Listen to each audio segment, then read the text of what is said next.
Salut les marques, salut les smarts, bienvenue dans Catch Up. Je suis Ringside, vous écoutez le podcast officiel des Cahiers du Catch.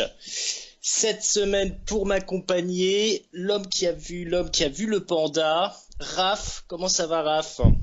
Eh bien, ça va très bien. Effectivement, je suis l'homme qui a vu le chinois, qui a vu le panda. Et comment vas-tu, toi, Ringside, l'homme qui a vu le climax? Ah bah moi ça va très bien. Après ce fabuleux climax, G1 climax de la New Japan Pro Wrestling, je vous engage tous, je vous invite tous à aller regarder ça si vous aimez le bon catch. Il y a rien à acheter, c'était parfait. Les finales du bloc A, du bloc B, c'était des main events exceptionnels, une leçon de construction de main event. Et la dernière journée, la finale, c'était sublimissime.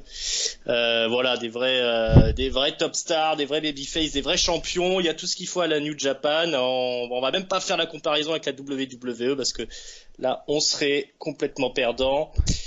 C'est Voilà. c'est ce Donc que vous j'allais, aimez, c'est ce que j'allais dire. Sans dis-moi. transition, parlons maintenant de Monday Night Raw. Ben oui, parce que c'est ça, vous êtes fan de catch, mais vous n'avez pas eu le temps de regarder WWE Monday Night Raw, ou alors vous avez vu Monday Night Raw, mais vous ne savez pas quoi en penser. Eh bien, dans les deux cas, Catch Up, c'est le podcast qu'il vous faut. Parce qu'en effet, ici, toutes les semaines, on résume et on analyse le show rouge de la WWE. Et pour nous retrouver, ben, vous allez sur PodCloud, vous allez sur YouTube, la chaîne des Cahiers du Catch, vous allez sur iTunes. On est aussi sur Twitter, Catch-Up CDC. Et on est aussi sur Facebook, Catch-Up CDC. Voilà, on attaque le gros morceau, le Go Home Show avant SummerSlam, le plus gros événement de l'été. Le Monday Night Raw du 14 août 2017 qui se passait à Boston.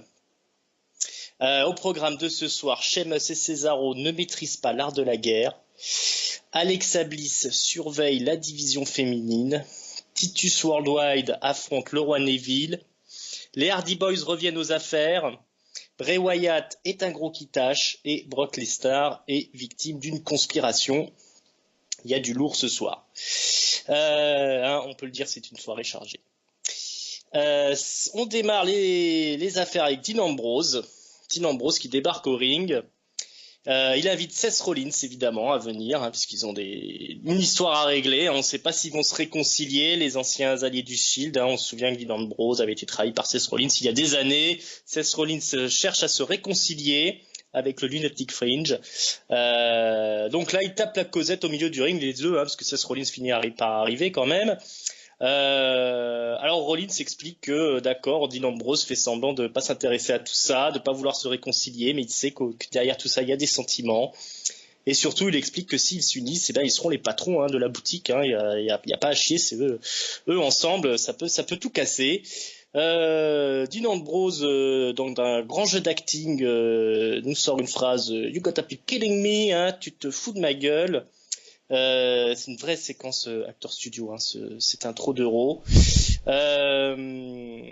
Seth Rollins explique qu'effectivement, Dean Ambrose, tu peux pas me faire confiance. Enfin, t'as du mal à me faire confiance, mais parfois moi aussi, j'arrive pas à me faire confiance à moi-même. Il y a Poignant. le poignant. Hmm. On va tenter la réconciliation avec le fist bump. On va se saluer avec les poings. Rollins semble lâcher l'affaire, mais finalement il refuse aussi de faire le fist bump. Ça sera pas pour tout de suite la réconciliation. Mais ça énerve Ambrose. Donc ils finissent par en venir aux mains. Il y a une petite brawl complètement à chier qui s'ensuit. Et là, Sheamus et Cesaro, qui ont visiblement pas lu Machiavel, débarquent, parce que leurs deux ennemis sont en train de se taper l'un sur l'autre, mais eux, ils préfèrent débarquer pour les séparer. Ils passent à tabac les anciens du Shield. Et évidemment, ils finissent par se faire repousser, puisque les deux anciens du Shield finissent par se unir pour faire fuir les champions tag team. Et donc évidemment à la fin du segment, Ambrose et Rollins se réconcilient parce que c'est pas tout ça, c'est SummerSlam la semaine prochaine, donc il faut peut-être finir par se réconcilier pour avoir le tag team match. Donc voilà, une première partie très écrite avec beaucoup de dialogue là déclamé par nos deux anciens compères du Shield. Qu'est-ce que tu as pensé de tout ça, mon bon Raphaël? Précisons d'ailleurs qu'en fin de segment, justement, Kurt Angle valide le tag team match pour le titre mondial à SummerSlam. Je ne sais pas si t'attendais de Et le dire un peu plus tard. non, j'avais mis une séparation, du coup j'avais oublié de le mentionner. Donc c'est très bien que tu le mentionnes, effectivement. Ouais, c'est vrai, le match est validé du coup, hein, Le ma- par Kurt Angle lui-même qui débarque.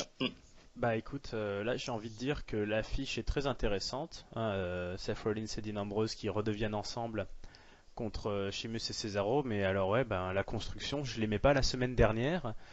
J'avais notre ami Hank avait l'air un peu plus d'apprécier, mais là, ouais, c'était pas terrible. Ça faisait vraiment, c'était impossible de se mettre dans la peau et dans la tête des personnages, je trouvais. On comprenait pas pourquoi une fois Rollins il voulait bien, mais après il voulait plus, et pourquoi Ambrose il voulait bien et après il voulait plus, et pourquoi ils se mettent sur la gueule. Et effectivement, Sheamus et Cesaro sont très très cons d'intervenir parce qu'ils auraient dû laisser faire. Non, c'est très écrit, mais très mal écrit et assez mal exécuté. Je suis un peu déçu, hein. Je sais pas si tu partages cet avis. Ouais, je suis complètement d'accord. Les dialogues étaient nazes, l'acting était mauvais. Voilà, bah, c'est ce qui se passe quand on veut tout écrire, hein, que tout soit millimétré. Bah, ça donne pas forcément des bonnes choses, hein, ça donne un truc vraiment qui était surjoué, pas très logique au final, puisque tout ça est rushé, hein, au final. Oui, on comprend pas. Et voilà, ils étaient pas. Ouais, bah, il faut que ce soit booké pour la semaine prochaine. En fait, il y a beaucoup de choses que cette semaine C'est ça. qui ont été faits un peu à la va-vite dans la pleine précipitation. Bah, ce segment de début, ça en fait partie. Mm. Les séquences de brawl étaient vraiment pas terribles, pas très joliment exécutées. Voilà, moi j'ai pas été très convaincu par tout ça, mais bon, ça reste une affiche plutôt très très alléchante pour SummerSlam, Mm. parce que quand même avoir Cesaro, Sheamus, Dean Ambrose et Seth Rollins dans le même ring en même temps, Ouais, ça a de la gueule. ça peut quand même donner quelque chose d'assez exceptionnel, hein, parce il y a du niveau Ouais, ouais. quand même. Donc ils sont voilà, il va falloir par contre là qu'ils nous sortent vraiment un gros match, hein, parce que sinon au final ça aura été une rivalité fadasse, précipitée. Ça commence juste, hein, peut-être que ça va durer sur plusieurs mois ou autre, mais là pour le moment c'est ouais, bon. En fait, Ouais, et en fait, c'est pas terrible. ouais, ils nous ont fait chier avec ces faux suspens, quoi, parce que depuis le début, on savait qu'ils allaient se remettre ensemble et c'était pas la peine de faire tout ce cinéma. Ouais, voilà, ouais, tout était assez prévisible. Mm. Ouais, j'ai pas l'impression que ça sent pas la patte de Vince McMahon. Là, j'ai l'impression que Vince il s'occupe du main event actuellement et que le reste, bah, il laisse un peu ses subalternes s'en occuper. Et bah, on voit que, bah, enfin du moins c'est une supposition, hein, tout ça fait très écrit, très sous série télé un petit peu, hein, moi je trouve. Hein. Bon, allez, enchaînons, parce qu'on n'a pas toute la nuit. Une petite pensée pour Ric Flair, qui est dans un état inquiétant. Il a été hospitalisé pour des problèmes de douleur au côlon et opération chirurgicale. Il a été placé dans un coma artificiel. Il n'est pas encore sorti d'affaire, aux dernières nouvelles que j'avais. Donc voilà, les commentateurs nous notifient ça, et puis nous aussi on a une pensée pour le Nature Boy. Et on espère qu'il va vite retrouver la forme. Ensuite, on a le match des filles pour déterminer le first contender, donc la challenger numéro 1, pour le titre d'Alexa Bliss, hein, le titre de championne de la division féminine. Et donc c'est l'opposition entre Nia Jax et Sasha Banks qui se sont qualifiés la semaine dernière. Alors on a une petite chaise d'arbitre là, un peu customisée, très très cheap, qui va servir à Alexa Bliss, hein, qui va surveiller le match du haut de son petit perchoir. Donc Nia Jax domine Sacha assez longuement pendant le match. D'ailleurs elle la fout au sol juste avant la pub là, d'une manière très violente, un écrasement. Au retour de la pub, c'est un écrasement contre la barricade à l'extérieur du ring, extrêmement violent aussi, qui sera exécuté par Nia Jax sur Sasha Banks. Un peu plus tard dans le match, Sasha Banks va quand même réussir à contrer le chicken wing press de Nia Jax avec un petit paquet. Sasha va survivre à 2 Samoan Drop quand même. Une fois grâce aux cordes, hein, elle va mettre son petit doigt dans les cordes. Et une fois en s'échappant du ring juste après s'être fait écraser. Alors après, on a une séquence dans le coin du ring. Il y a une tentative de superplex qui est contrée à coups de coude. Nia Jax chute. Elle se prend le double knee dans le coin du ring par Sasha. Sasha Banks qui finit par réussir à placer le bank statement. Nia la soulève, mais Sasha, pour casser la prise, la piège dans un DDT. Et elle porte à nouveau le bank statement. Pour la victoire cette fois-ci, Nia Jax est obligée de taper. Donc voilà notre affiche de SummerSlam qui est bouclée. Nia Jax est éliminée. C'est Sasha Banks qui affrontera Alexa Bliss. Qu'est-ce que tu as pensé de tout ça, mon bon Raphaël? Le résultat est prévisible, l'exécution était pas trop mal, même si je fais pas partie des très très grands fans de Nia Jax. À part son physique, je trouve qu'elle a un peu du mal parfois. Elle a pas un très bon acting, je trouve. Et je sais pas, il y a eu des moments un peu bizarres. Enfin, les bank statements, ils étaient pas tous terriblement bien ajustés. Mais sinon, c'était un match correct, peut-être pas assez intéressant par rapport à l'enjeu. Moi, j'ai bien aimé. Le résultat reste hyper prévisible. Et là, bon, bah, on va avoir Sasha Banks contre Alexa Bliss, donc c'est une belle affiche pour un titre féminin de SummerSlam. Là-dessus, rien à dire. C'est ça, au moins on aura les personnes qu'il faut pour le match de SummerSlam. Nia Jax, effectivement, qui est de moins en moins convaincante dans le ring, hein. Il n'y a pas beaucoup de progrès. Et puis elle est toujours aussi dangereuse, hein. Le coup, elle a écrasé Sacha dans le coin du ring. Apparemment, elle n'en est pas sortie indemne, la belle Sasha Banks. On nous parle de quelques hématomes dans les news de ci, de là. Donc, peut-être une des catcheuses les plus dangereuses du roster, mais legit, Nia Jax. Ouais. Sinon, le match était tout à fait correct, plutôt bien écrit, plutôt bien exécuté. Voilà, on est content de voir Sasha affronter Alexa Bliss à SummerSlam. Maintenant, c'est un match pour sauver un peu les meubles, hein, puisque Bayley, je vous rappelle, a été blessée par la même Nia Jax et donc out of the game pour SummerSlam. Oui, donc remplacement à la dernière minute par Sasha Banks. Est-ce qu'ils vont changer les plans? On verra. Et on en pronostiquera tout ça tout à l'heure, donc restez connectés pour écouter nos vidéos de pronos. C'est ça. The Boss versus The Goddess, ça fait partie de ce SummerSlam, dont on vous sortira le petit pronostic, effectivement. Allez, retour au vestiaire. Kurt Angle et donc dans les vestiaires. Les Hardy sont là aussi. Bon, ça discute un petit peu.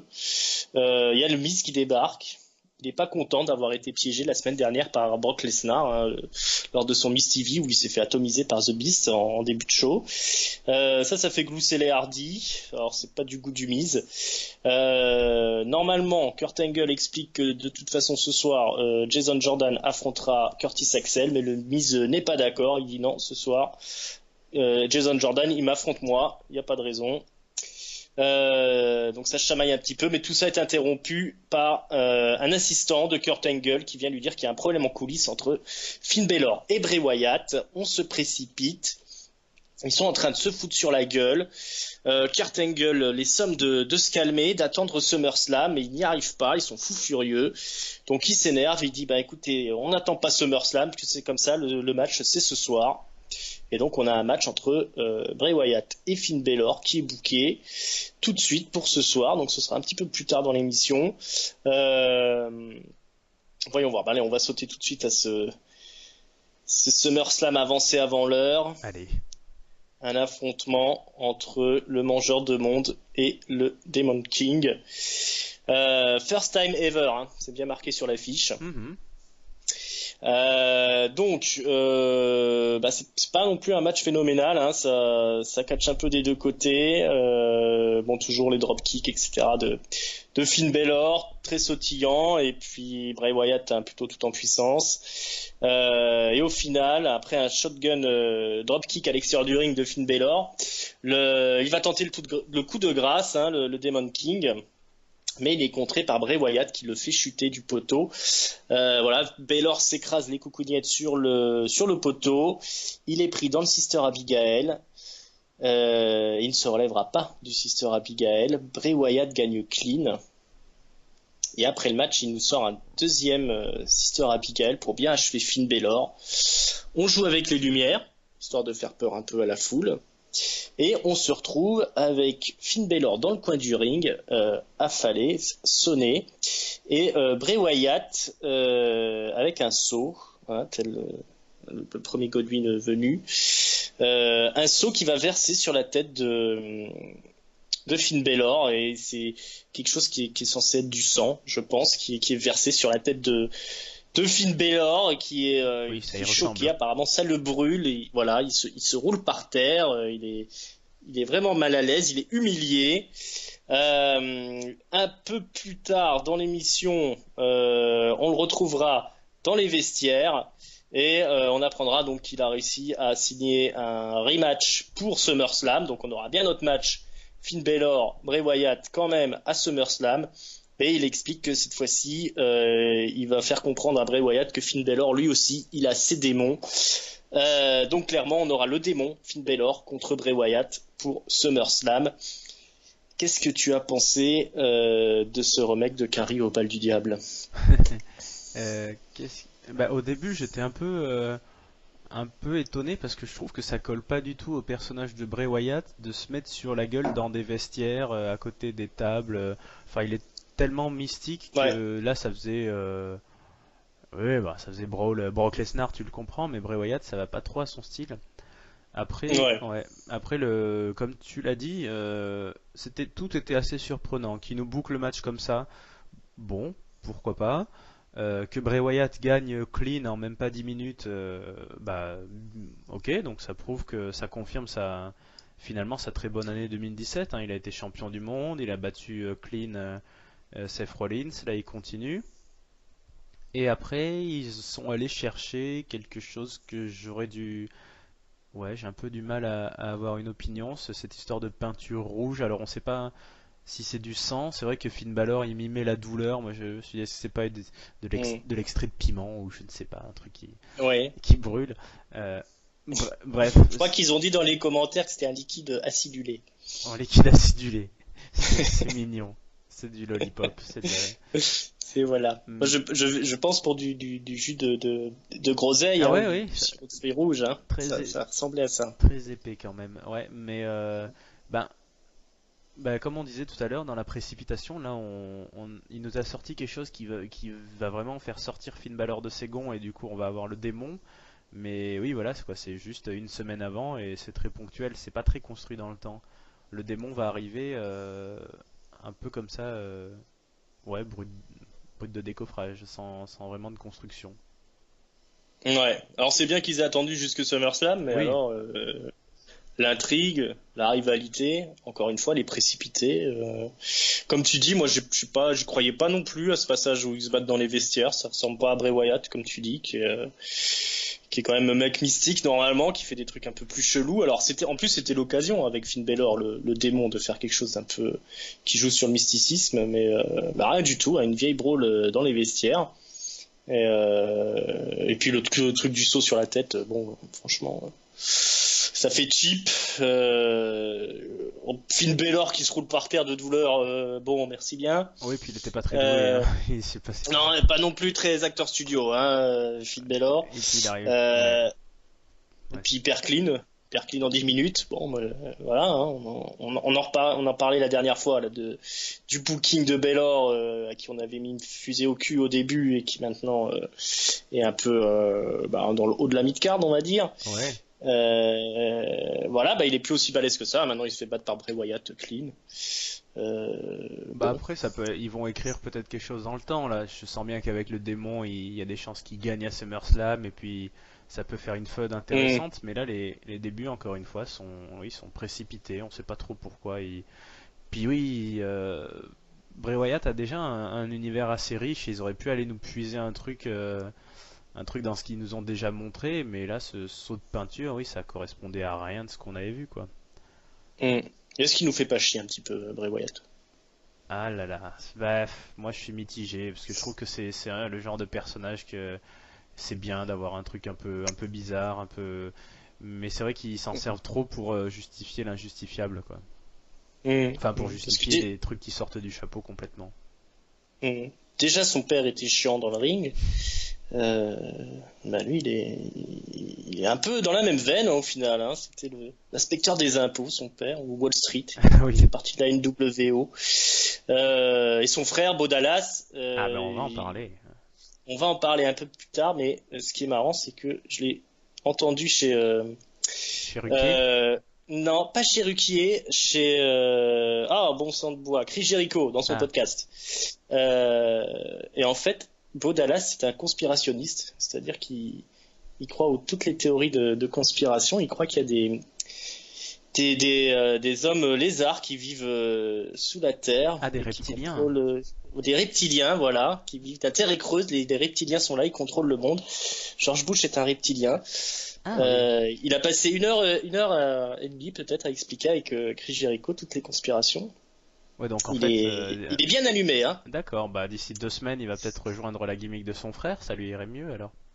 Ouais, exactement, je pense qu'il est peut-être plus allumé que Bray Wyatt. Il fait un peu peur, le garçon, hein. Mais bon. D'accord. C'est peut-être pour ça qu'il le push pas trop, alors ils ont peut-être pas envie de trop lui donner le micro. Ouais, je pense que ça explique beaucoup de choses. Je pense qu'il doit faire peur à quelques personnes dans les vestiaires. D'accord, intéressant cette info. On apprend des choses. Allez, avançons. Ilias. Vous vous souvenez? Ilias Sanson, le drifter? Là, maintenant, c'est Ilias tout court. Alors oui, c'était très bizarre. Oui. Mais c'était Elias tout court, sauf pour Michael Cole qui a pas arrêté de dire Elias Sanson. Donc il a pas dû être au courant. C'est ça, il a pas reçu le brief. Il a pas reçu la note.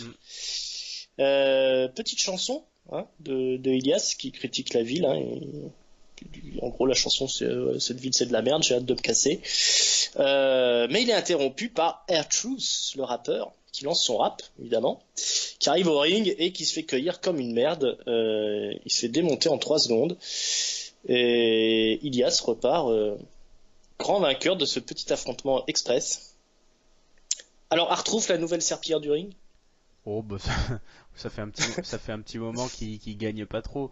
Ma foi, je sais pas trop ce qu'ils vont faire avec Elias, mais c'est souvent ce qui arrive, hein, les mecs qui arrivent pour faire un petit peu de buzz autour de leur arrivée, ils commencent par feuder contre des mecs assez établis, là, Dean Ambrose et Balor, et puis après, bon, ils redescendent un petit peu. C'est logique qu'ils prennent le dessus. Bon, la feud avec R-Truth, ma foi, ça va être de la low card, mid card, quoi, mais comme l'autre est un chanteur, ça joue aussi. Par contre, ouais, je suis un peu déçu de cet abandon de nom de famille. Après, le truc avec la WWE, c'est qu'on s'y fait toujours, tu vois. Il y avait Biggie Langston est devenu Big E. Cesaro, il s'appelait Antonio Cesaro, et finalement, ça nous paraît bizarre avec le recul. Pareil pour Alexandre Rousseff. Mais là, juste Elias, bon, ouais, bon, on verra si on s'y fait ou pas. Ouais, on verra bien. Ouais, c'est sûr. Il a perdu pas mal de sobriquet, parce que c'était Elias Sanson le drifter, puis après Elias Sanson, et maintenant Elias tout court. Oui, on en verra plus sur lui la semaine prochaine. Oui. C'était suffisamment court pour pas nous ennuyer. Je suis sûr, le fait qu'on en ait discuté, ça a dû durer plus longtemps que la séquence. Je crois aussi. Une cage anti-requin, toi qui connais bien les animaux. Oui. Cage anti-requin dans le ring. Pourquoi? Parce qu'à SummerSlam, le Big Show affronte Big Cass, et pour éviter les interventions du pénible Enzo, on met le petit Enzo dans une cage au requin qu'on accroche au-dessus du ring. Alors Big Cass débarque et il est gravement hué, hein. Il a une hit phénoménale, les gens le détestent. Alors il essaye de commencer son speech, mais il est obligé de s'arrêter à chaque fois parce que les gens huent trop fort. Et après, il finit quand même par faire son speech, mais alors personne n'en a rien à foutre, et puis il raconte rien d'intéressant. Là-dessus, Enzo débarque, il dit à Big Cass, t'as du mal à parler, qu'est-ce qui se passe? On dirait que t'as été mis KO 2 fois d'affilée les semaines dernières. Et donc, il y a le Big Show qui arrive. Alors un peu avant, Big Show il a quand même expliqué que Enzo il traînait avec le Big Show parce qu'il avait besoin du Big Show pour se protéger et que le Big Show traînait avec Enzo parce que il essayait encore d'avoir de la valeur dans le roster. Il y avait que traîner avec Enzo qui pouvait le faire un peu être pertinent dans le roster, le Big Show. Alors ils se font face sur le ring, Big Cass et le Big Show autour de la cage, ils tournent autour de la cage un petit peu. Enzo essaye d'interférer mais il se fait sonner par Big Cass. Et alors là, il y a Karl Anderson qui débarque par derrière et il frappe le Big Show au niveau du genou, là, un petit spear dans le genou. Il y a Gallows qui arrive aussi. Et là, on va prendre le Big Show, on l'attache à la grille, on lui met un grand coup de porte de la grille sur le bras. Le Big Show a visiblement très mal. Big Cass continue à lui taper dessus à coups de pied sur sa pauvre mimine. On apprendra un peu plus tard que le Big Show a la main visiblement cassée. Enzo lui dit écoute, il faut arrêter le match, il faut pas aller à SummerSlam, t'es blessé. Le Big Show il dit écoute, je me suis déjà fait blesser pire que ça, affronter des mecs plus gros que Big Cass. Donc on va y aller à SummerSlam, je vais lui péter la gueule. Enzo lui dit écoute, il faut que tu penses à la grande picture, hein, big picture, au grand dessin. Et le Big Show lui explique écoute, c'est moi le grand dessin, c'est moi le big picture, et t'as intérêt à pas l'oublier. Un petit peu de tension qui se crée entre Enzo et le Big Show. On a pas mal de petites rumeurs qui nous parleraient d'un turn de Enzo finalement pour ressouder la team soft mais du côté sombre de la force. C'est pas vrai. Écoute, c'est ce que j'entends dire de ci de là. En tout cas, toute cette séquence, toi, est-ce que ça t'a convaincu ou est-ce qu'on continue à en avoir un petit peu rien à battre de tout ça? Ah oui, on continue assez à en avoir un peu rien à battre. Après, c'est vrai que ben là, c'est le moment où je me dis que je suis un fan de catch depuis trop longtemps et peut-être je suranalyse parce que tu vois, Big Cass, moi je le trouve pas très bon au micro. J'ai trouvé qu'il a mis vraiment du temps à oser sortir de son texte et à essayer de contrer un peu les huées. Mais en même temps, du fait qu'il paraisse si mauvais au micro, ça le rend encore plus détestable. Donc au final, c'est un heel total quoi. On dit assez souvent parmi nos forums et nos discussions qu'il y a de plus en plus de mecs qui sont heel mais qui sont soutenus par une partie du public, hein, Samoa Joe, Bray Wyatt. Bah là, au final, les mecs, Gallows et Anderson, c'est pareil. Hein, là, on avait vraiment des vrais très méchants quoi. Personne les soutient, personne les aime. Mais après, de toute façon, moi, le Big Show cette année, je sais pas, il me fout le cafard. Je trouve que ça sent qu'il est sur la fin et qu'il a plus trop l'envie. En même temps, on lui donne des trucs de merde. Tout le monde dit qu'il est devenu très fit, mais moi, je le trouve, je sais pas, presque maigre, un peu maladif. Bref, tout ça me met mal à l'aise et me plaît pas trop. Et pour cette histoire de main brisée, du coup, c'est nul parce que si le Big Show gagne contre Big Cass alors qu'il a la main pétée, le petit genou il passe quand même pour un branque, pour un naze. Et si Big Cass gagne, il aura gagné, mais bon, contre un Big Show qui a la main à moitié pétée, donc c'est pas non plus la victoire qu'il faut pour valider le début de sa carrière en solo. Donc je sais pas. Moi j'avais pas entendu parler des rumeurs. Je sais, j'ai lu et j'ai vu qu'a priori Enzo est détesté par une partie du vestiaire et tout ça, mais j'ai pas fouillé plus en profondeur. Ça serait drôle, ça serait un petit coup comme quand on avait eu les sœurs Bella Twins là qui s'étaient détestées puis remises amies. Bon, peut-être oublier ce passage. Ouais, ce serait pas plus mal parce que de toute façon en solo l'un comme l'autre ça sert à rien, donc autant qu'ils les remettent ensemble, mais du côté son. Je sais pas s'ils vont pas nous faire le coup du Big Show qui vient avec une main dans le plâtre, comme ils ont déjà fait de temps en temps. Peut-être. Du coup, le plâtre devient une énorme masse, une arme. Oui, mais bon. Il y a déjà la cage au requin, alors si en plus il y a un plâtre, ça fait beaucoup. Plus Gallows et Anderson qui viennent là, on sait pas pourquoi. Mais en tout cas, grosse hit effectivement de Big Cass. Donc mine de rien, des ratings qui fonctionnent avec Big Cass, son heel turn qui fonctionne puisque tout le monde le déteste vraiment et qu'il a des grosses réactions du public. Pour l'instant, il a tout juste, hein, le gros Big Cass. Ouais, bah, il reste à voir ce qu'il fait sur le ring. Inquiétant pour la suite. Ouais, bah oui, bah alors après, on va voir ce que ça donne le match. Ça va être le grand test contre le Big Show. Ouais, pas terrible comme test. C'est ça. Mais on sait pas, hein. On a déjà vu des miracles arriver. Oui. Mais bon. Par contre, encore une fois, ce qu'il a raconté, rien à foutre, hein. Donc c'était encore un truc qu'on sent qu'ils avaient travaillé. Mais t'as pas envie de l'écouter parler, donc t'écoutes pas ce qu'il dit, et au final, du coup, ça fonctionne qu'à moitié, hein, parce qu'il y a quand même une promo qui était assez longue, hein, au niveau du discours, mais bah oui, c'est-à-dire que... sans grand intérêt, ouais, sans grand impact. Pour moi, c'est nul parce que tu écris l'histoire d'un mec qui trahit son meilleur ami parce qu'il a de plus grandes ambitions personnelles. Et depuis, bah oui, il reste focalisé sur Enzo, sur le Big Show. À aucun moment il nous a dit ces mecs-là m'emmerdent, moi j'ai envie d'être dans le main event ou un truc comme ça. Non, il a aucune ambition là. C'est nul. Ouais. Alors, il avait nargué un petit peu Brock Lesnar, mais ça ouais, mais bon, allez, on entend. Voilà, bah, le grand test, hein, ce sera SummerSlam pour Big Cass, le Big Test. Allez, on a une surprise de taille, un Cruiserweight Championship. Et oui. Ensuite, le roi Neville contre Akira Tozawa. Donc Tozawa challenger, hein, Neville le champion. Donc un match plutôt bien troussé, hein, ça se tape un petit peu dans tous les sens.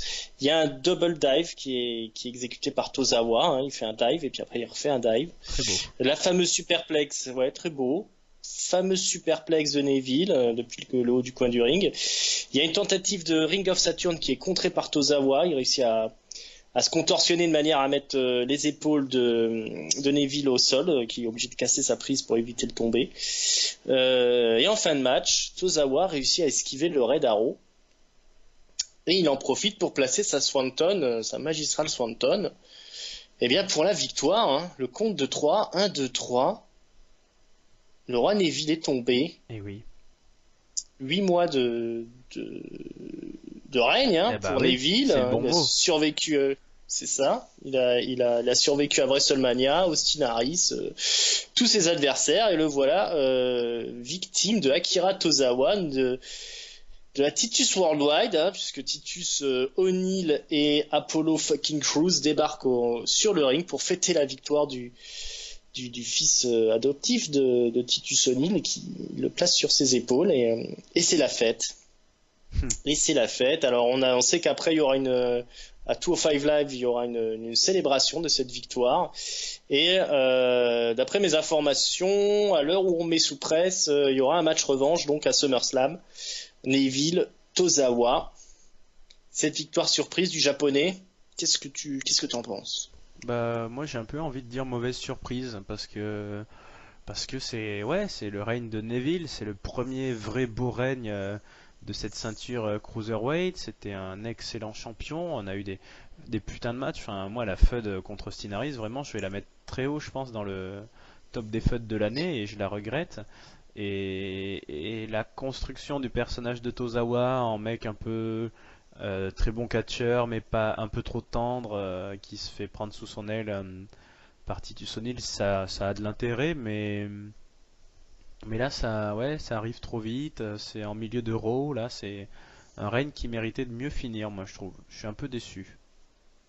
Je sais pas toi, mais ouais, carrément, ouais. On Je est vois pas d'accord. pourquoi Tozawa est susceptible d'être le mec qui fait tomber Neville. D'accord, il a beaucoup de talent, Tozawa, mais alors pourquoi pas Gallagher, pourquoi pas n'importe qui dans le roster. Alors il y a la Titus Worldwide, alors je sais pas, est-ce que ça fonctionne tant que ça la Titus Worldwide qu'il faut leur filer carrément la ceinture dans les pattes, et puis tout ça pour pour finir pour un match à Monday Night Raw.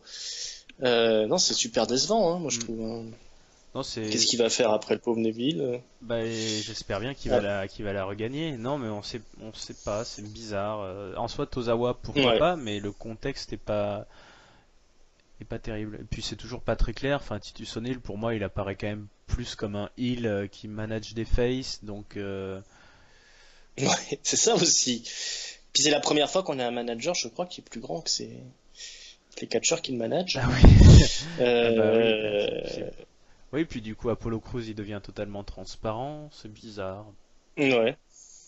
Alors je sais pas, est-ce qu'ils vont monter la Titus Worldwide avec, je sais pas, pourquoi pas Apollo Crews qui va chercher un peu le titre intercontinental ou quelque chose comme ça. Mais bon, bah c'est le résultat hein, d'une année de division cruiser hein, qui aura su juste élever Neville au rang de roi des cruisers. Mais alors derrière, bah on a Tozawa, il est rigolo, mais alors ça va pas aller bien loin. Hein. Enfin, je Ben, pense. on verra, ouais. En tout cas, tu t'es pas acheté surtout au Five Live. Non, On du est tout. d'accord. Non. Voilà. Donc voilà, je pense que l'effet est raté et qu'on aurait préféré à la limite voir un bon moment à SummerSlam, hein, pour que la foule soit contente. Oui, Mais à SummerSlam, là, ça au lieu serait de ça, passé. on aura peut-être une victoire de Neville à SummerSlam histoire de fâcher le public. Ah bah moi, je serais content. Euh, ouais. Ben, moi aussi, hein, parce que je vois pas l'intérêt de la ceinture cruiserweight si elle est pas autour des hanches de Neville. Tous les autres ils sont gentils, mais c'est des gens des indépendants et voilà, il y a rien de vraiment de construit sur eux, donc c'est un peu comment dire, un peu vain tout ça. Eh bien, Voilà, écoute, les cruisers. passons à la suite, oui. Passons. Alors il y a du lourd, du très lourd. Emma dans les vestiaires qui se plaint auprès de Mickie James que s'est fait gruger par la Diva Revolution. Elle a vu tout le monde lui passer devant donc Mickie James lui dit bah écoute arrête de te plaindre hein. Au lieu de pleurnicher sur Twitter là et sur les réseaux sociaux, tu veux pas plutôt affronter une ancienne championne qui a gagné 6 fois je crois le titre des Divas si je dis pas de bêtises. C'est ça. Enfin, c'est ce qu'elle dit, oui. Et donc voilà, et on aura un match donc Emma contre Mickie James un peu plus tard. On a une pub pour un film avec Bruce Lee. Alors j'ai pas compris parce que Bruce Lee ça fait quand même longtemps qu'il est mort.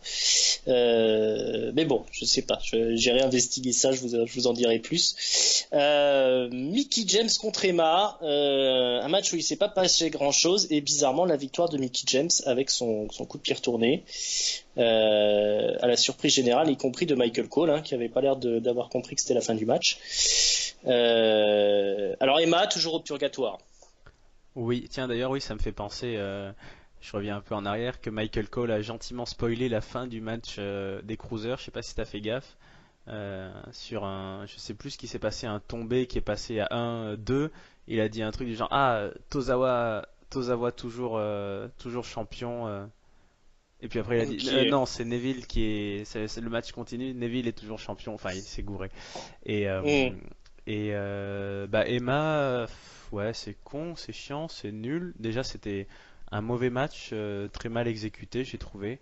Moi, j'ai vraiment aucun plaisir à revoir Mickie James depuis bah, ça doit bientôt faire 6 mois qu'elle est revenue, même plus. Je trouve qu'elle Hmm. a rien fait de bien, hein. À aucun moment j'étais content. Et Emma, alors ça va peut-être faire partie d'une construction plus longue, peut-être qu'elle va pas arrêter de perdre et puis qu'à un moment elle va vraiment se rebeller, je ne sais pas, mais ouais, elle a hashtag on vaut mieux que ça, quoi, c'est sûr. Hmm. Ouais, une belle carrière à la Alicia Fox pour elle, hein, j'ai l'impression. Ouais, je pense qu'elle s'est mis clairement à dos les officiels, donc pour l'instant, voilà, on va la faire jobber. Ouais, Je c'est pense pas tout. qu'il y aura jamais de gros projets sur elle, malheureusement. Hein. Ça va être un des ratés de la division féminine, hein, comme c'est barré. Oh, espérons. Allez, Euh, on peut lui voir tu te souviens, je sais plus si tu te souviens, c'était MVP qui avait une période comme ça où il arrêtait pas de perdre, il était en colère. Et après, ça avait, Losing streak. voilà, et après, ça avait fini par un face turn et puis un petit push, donc pourquoi pas. Souhaitons-lui la même. Allez, espérons. Allez, on croise les doigts pour la belle Emma. Baylor, interviewé par Charlie Caruso. On en a déjà parlé, mais j'ai pas mentionné que Charlie Caruso était très en beauté pour cette semaine.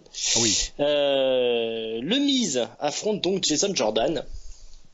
Donc un match très rapide où Jason Jordan a très vite le dessus, hein, ça y va, la distribution de souplesse. Et finalement, intervention du Miz Tourage, hein, quand Jason Jordan est à 2 doigts de la victoire. Disqualification du Miz. On passe Jason Jordan à tabac. Mais là, heureusement, les Hardy Boys débarquent. Alors il faut mentionner que pendant tout le match Jason Jordan The Miz, le public était mort. On aurait cru un match des Cruisers. Aucune réaction pour Jason Jordan. Et par contre, les Hardy débarquent et là c'est la fête. Les gens sont contents. Bah oui. Et ils vont être encore plus contents puisqu'on va leur booker à la va-vite un match 3 contre 3, les Hardy Boys et Jason Jordan contre le Miz et son Mistourage, donc Bo Dallas dont j'ai parlé un peu plus tôt dans l'émission, et Curtis Axel. Donc un match assez long, ça a duré à peu près 12 ou 13 minutes. Le finish, on va aller tout de suite au finish, parce qu'il n'y a rien d'exceptionnel dans le match. Twist of Fate sur Bo Dallas, enchaîné avec une Swanton de Jeff Hardy. D'ailleurs, Bo Dallas est sûrement mort sur le coup parce qu'il était mal placé et il s'est fait complètement écrabouiller là par Jeff Hardy. Voilà, donc victoire des gentils. Les gens n'ont rien à foutre de Jason Jordan, ça c'est comme j'avais dit, c'est mort-né pour lui. Et sinon les Hardy toujours très populaires, mais alors Jeff Hardy grimace tout le temps. Je sais pas si c'est de douleur ou si c'est des gimmicks comme ça, mais il a vraiment l'air de souffrir quand il est dans le ring. Qu'est-ce que t'as pensé toi de toute cette séquence? Oui, eh bien écoute, en termes de précipitation, là on a clairement un truc qui est précipité, puisque les Hardy, on sait qu'ils auraient dû feuder contre les Revival qui sont blessés. Mais moi je trouve ça bien récupérer le truc, parce que comme tu dis, Jason Jordan tout seul, on entend les mouches voler, mais là du coup il l'inclut avec les Hardy. Bon, grosse ficelle de le mettre face à des mecs ultra populaires, mais ça a bien marché. Et quand il a aidé un peu les Hardy à faire le ménage autour du ring avec c'est pas vraiment des spires, mais ses souplesses et puis ses coups de bélier, le public a un peu plus réagi. Donc, ma foi, ça passait mieux là, c'était plus intelligemment fait. Après, les Hardy, c'est vrai qu'ils ont toujours un catch un peu. Enfin, les matchs ont un drôle de rythme avec eux, c'est pas très fluide, c'est un peu haché. Et puis là maintenant je trouve qu'il déroule un peu trop toujours le même finish. Bon, c'est toujours Twist of Fate, Swanton Bomb. Bon, écoute, ils sont là en 2017 à la WWE, on s'y attendait pas. Pour le moment, ils n'ont pas commencé une gimmick un peu surnaturelle, mais ils sont dans une place assez correcte. Ils sont en mid-card, populaires, éloignés pour le moment de la title picture, mais ils peuvent facilement y revenir. Non, je trouve que leur utilisation est plutôt pas mal. Je sais pas ce que t'en penses. Ouais, faut sauver le soldat Jordan. On vous rappelle que c'est censé être le fils caché de Kurt Angle, et donc du coup ça fonctionne pas. Et ouais, les Hardy, ils ont leur place solide, donc là c'est pour eux c'est un peu compliqué parce qu'ils étaient dans leur rivalité avec le Revival, mais le Revival, Scott Dawson est blessé, donc ils pourront pas avoir leur match qui était prévu à SummerSlam. Peut-être qu'on va avoir à nouveau un match 3 contre 3 à SummerSlam, mais c'est pas sûr. La carte est pas de lourde. défense du titre. Ouais, il n'y a pas de défense du titre intercontinental en tout cas. Les Hardy c'est solide, mais alors est-ce qu'on pourra avoir encore un run solo de Jeff Hardy? Ça c'est la grande question, parce qu'il avait quand même le potentiel. C'était une énorme star, c'est une des stars les plus populaires. Est-ce qu'il pourrait encore sortir un run solo, Jeff Hardy? Moi j'y crois pas vraiment, honnêtement. Physiquement je pense pas. Je trouve qu'ils sont tous les deux assez vieux et rouillés, donc c'est très bien qu'ils soient en tag team, comme ça ils font chacun des matchs un peu plus courts. Je l'imagine pas du tout. Enfin, oui, pourquoi pas une feud solo ou autre, mais là avec les jeunes qu'il y a dans les main events, tous les Rollins, les Balor, les Reigns, les Samoa Joe, enfin tous ces gens sont d'un autre niveau là maintenant, je pense pas. Enfin, moi j'y crois pas. Peut-être que. Ouais, ou alors sur un match pas trop long où il peut briller, mais où il perd à la fin, quoi. Ouais, il un a plus le truc, quoi. Un run mid-card, la ceinture. Oui, une ceinture intercontinentale, il peut très bien feuder contre ces gens-là, contre le Miz, contre, je sais pas, Big Cass. Enfin, non, mais. Ouais, mais contre, je sais pas, contre Braun Strowman ou même contre Roman Reigns. Ouais, j'ai du mal à imaginer. Je pense qu'un jour. Ouais. ce serait chaud, hein. Mais ça fait quand même rêver un bon Jeff Hardy Roman Reigns. Ouais, bah après, tu peux Euh, toujours maquiller avec beaucoup d'extrêmes et donc hum, quelques spots, mais je sais pas, je le sens pas hum, trop. hum. Soit. En tout cas, on n'en est pas là. Non. Pour l'instant, tout ça s'est mélangé. On essaye de sauver Jason Jordan. Est-ce qu'ils vont y arriver? Bonne question.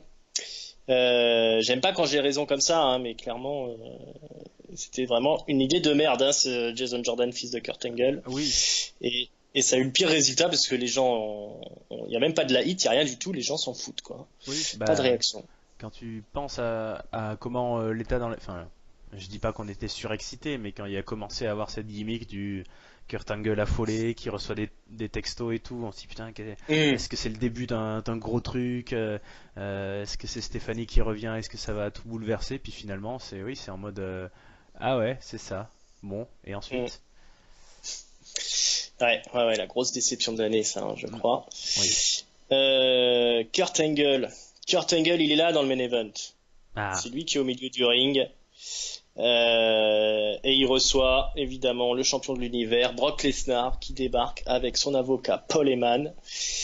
Et Paul Heyman qui va nous sortir une promo, comme il en a le secret, une promo phénoménale, où il nous explique que il y a une conspiration contre Brock Lesnar. La WWE veut qu'il perde le titre, donc on a booké ce match Fatal 4-Way. Ainsi, il peut perdre le titre sans avoir le tombé. Paul Heyman nous explique que lui, il est un fan de catch et que de voir un match où le champion perd la ceinture sans s'être pris le tombé, bah, ça craint, c'est de la merde. Et il nous fait une petite référence à l'UFC en disant que si à SummerSlam, Brock Lesnar perd le titre, eh bien, il faudra vraiment mettre la bête en cage, comme la cage à 8 côtés de l'UFC. Il nous fait des petits clins d'œil, hein, des clins d'œil sonores, wink wink. Là-dessus, Samoa Joe débarque. Il explique qu'il n'y a pas de conspiration, que c'est pas un froussard et que à SummerSlam, il prendra la ceinture d'Eman Brock Lesnar, hein, après l'avoir piégé dans le coquille à clutch, hein, après l'avoir fait tourner de l'œil. Il n'aura pas besoin que quelqu'un d'autre, de faire le tomber sur quelqu'un d'autre, il le fera sur Brock Lesnar. Ensuite, c'est Braun Strowman qui débarque et qui explique à Brock Lesnar que c'est lui toujours le last man standing, hein, en rapport au last man standing qu'il a gagné la semaine dernière. mhm. Samoa Joe lui dit écoute, t'as gagné le last man standing, bah, c'est surtout grâce à moi, hein, parce que c'est moi qui est intervenu pour comment dire, pour assommer Roman Reigns, hein, il l'a pris dans le coquille à clutch et puis il lui a fait aussi tourner de l'œil, ce qui a permis la victoire de Strowman. Évidemment, là c'est Roman Reigns qui débarque, mais alors lui il a rien à dire, il vient, il spire Samoa Joe direct, mais il se mange un power slam par Braun Strowman. Et là, on a le face-à-face, Braun Strowman contre Brock Lesnar. Il y a la sécurité qui était là depuis le début, hein. Kurt Angle annonce qu'il avait prévu de la sécurité pour tout ça, parce que ça c'est quand même beaucoup de gens costauds dans le ring et ça allait sûrement dégénérer. Et effectivement, ça dégénère. La sécurité se fait balayer, hein, d'un côté par Brock, de l'autre côté par Braun. Il y a tout le roster de la WWE de Monday Nitro qui débarque pour les continuer à les séparer. Roman Reigns se relève, Samoa Joe aussi, ils sont là au bord du ring et ça se termine avec un dû à toi à moi, hein, on réussit à passer la sécurité, on saute sur un, on passe la sécurité, on saute sur l'autre. Voilà les images un peu chaotiques de la fin de ce Go Home Show avant SummerSlam, Monday Nitro du 14 août. Qu'est-ce que tu as pensé de ce main event, mon bon Rafa? Eh bien, ça aurait été très bien, je trouve, s'il n'y en avait pas déjà eu ce coup de la baston avec tout le roster et la sécurité il y a un mois quand il y avait juste Samoa Joe et Brock Lesnar. Parce que c'était il y a pas longtemps du tout quand même, on est d'accord, hein. Ouais, c'est la redite. Ouais, c'est un peu Mm. dommage. Sinon, bah, promo énorme de Paul Heyman, moi, j'ai trouvé monstrueux. Ouais. La suite, non, mais ouais, il a vraiment énormément de gueule ce carré à 4 là. C'est une très très bonne idée. C'est SummerSlam, c'est un des très grands événements de l'année. Il faut envoyer du pâté et là c'est sûr que ça a bien plus de gueule que si on avait eu juste Brock Lesnar contre l'un des trois, et puis les deux autres dans un autre match sans trop d'enjeux, ou pour le first contender. Non, c'est une très belle affiche, ils se mettent bien sur la gueule. Alors moi j'ai un peu de mal quand même avec le côté ouais, on se bat comme des chiffonniers, parce que ils devraient pas être dans la haine tant que ça de l'un de l'autre, ils sont plus dans le oui, dans le vouloir être le meilleur quand il y a la cloche pour gagner la ceinture. Mais bon, c'est quand même pas mal parce qu'il y a beaucoup de talent en présence, et on sent que là on est dans le très lourd, dans Ouais, tous les sens du terme. c'est ça, hein, il y a vraiment, encore une fois, il y a la différence entre le main roster et puis les gens du main event, hein. Ouais, On est quand même un cran au-dessus au niveau du charisme, au niveau de ce que ça dégage. Et encore une fois, effectivement, Paul Heyman qui sort une promo exceptionnelle. Et effectivement, du coup, la brawl qui s'en est suivie était moins convaincante parce que aussi redite par rapport à ce qu'il y avait eu entre Joe et Lesnar. On sent qu'ils sont un petit peu dans l'optique de calquer un peu ce qui se passe à l'UFC. possible. Tu vois, comment dire, c'est presse conférence là qui dégénère. Mais là, maquillé avec les attraits de la WWE, la parade de la WWE. Ben voilà, ça a de la gueule quand même. On est hypé quand même pour ce SummerSlam, pour ce main event. On veut savoir qui est le plus balèze des quatre. Ma foi, c'est relativement efficace, mais ça aurait peut-être pu être un petit peu mieux exécuté au niveau de la brawl. Oui. La brawl finale. Voilà, on a fait le tour de l'émission. Eh T'as oui. quelque chose à ajouter peut-être? Non, bah on va passer Non. au vote, je pense. Voilà, le mot de la fin, top flop, une note. C'est parti, nous t'écoutons. Eh bien, le flop, pour moi, c'est le changement de titre Cruiserweight comme ça, à la va-vite, en milieu d'Euro, pour achever piteusement, j'utilise le terme, un règne brillant de Neville qui s'était mis bah là, complètement comme son petit film d'animation à l'entrée, quoi, sur orbite. Il était le seul au sommet, et là, il perd comme dans une cour d'école, donc très déçu. Le top, ben, Paul Heyman, hein, la promo de Paul Heyman, et c'est toujours très très juste en fait. Il dit vraiment ce qu'un smart pourrait dire. Il fait des allusions au passé, au présent, au futur, à l'UFC, à tout. Et puis, bah voilà quoi, il le dit vachement bien. Il a une voix, il a une intonation. Enfin, c'est un professionnel. Il n'y a pas beaucoup de mecs que tu peux écouter 20 minutes alors que tu es là à regarder un ring de catch et à vouloir voir des mecs se battre. Et tu l'écoutes et t'as pas envie qu'il s'arrête, donc très très bon. Et du coup, ben, je vais mettre un 3 sur 5, je vais dire un peu au-dessus de la moyenne, parce qu'il y a pas mal d'affiches pour SummerSlam qui me sont alléchantes, et même s'ils ont, à mon avis, un peu joué la facilité et la précipitation sur le booking, ils préparent une carte sympa, donc un peu plus de la moyenne. Ok. À toi. À moi. Bah écoute, moi je vais être plus méchant que toi. Le flop, je vais le donner au saut de sang sur Finn Balor et sa défaite contre Bray Wyatt. C'était juste nul. Nul, nul, nul. Faire perdre Finn Balor et puis ce truc avec le sang, c'était ridicule. C'est précipité aussi, hein, pour SummerSlam, cette rivalité. Oui. Pour le top, je suis obligé de le mettre à Paul Heyman aussi, hein, parce que moi j'ai un peu que des flops dans cette émission de cette semaine. Ah oui. Pour moi, il n'y a rien qui a fonctionné, hein. L'acting de Ambrose et Seth Rollins, c'était trop difficile. Ouais, c'est vrai. Nia Jax, elle a failli blesser Sasha Banks. Ouais, avec le recul, j'ai peut-être été trop gentil, effectivement. C'est ça. Défaite de Neville. Ouais, Jason Alors Jordan, le mieux, ça- Jason Jordan, ça fonctionne pas. Big Cass, bon, il y a de la hit, mais c'est quand même pas. On est loin Ouais. d'avoir un truc très enthousiasmant. Hormis Paul Heyman qui a claqué une promo assez phénoménale, le reste c'est vraiment tristouné. Je suis sorti du Go Home Show moins hypé que quand j'y suis rentré. Alors bon, peut-être que C'est dû aussi au G1 Climax, hein, on va revenir dessus, de la New Japan, qui était vraiment exceptionnel et que je vous invite tous à aller regarder. 10 balles, hein, vous avez l'intégrale du tournoi. Mais là, franchement, tout ça s'était fait à la va-vite. C'est pas tant que c'est bâclé, c'est que il y a beaucoup de choses qui sont loupées. Il paye un peu des choix il y a quelques mois qui se répercutent là. Et j'espère qu'on va quand même avoir un bon show. WrestleMania, ça se présentait mal déjà. On avait eu un show qui était super cool. Ouais. Donc je pense quand même, je fais confiance à Vince. Il va nous sortir quelque chose de sympa. Et puis il y aura le check-up après. Puis on va partir sur toute autre chose. Ah, il y a un check-up Et après? tout ça, ouais, normalement il y a un check-up après. D'accord. Bah oui, parce que là il y a rien qui va. Hein. On parle pas encore de SmackDown, mais c'est encore pire là-bas. Donc Bah écoute, on va garder espoir. Mm-hmm. Voilà, c'est ça. On pourra donner notre petit avis là-dessus. Hein. La vidéo des pronos, vous l'aurez dans pas longtemps. Et sur ma note, je vais mettre un 2. Un bon 2. C'est-à-dire que c'est en dessous de la moyenne. Simplement 2. Simplement 2.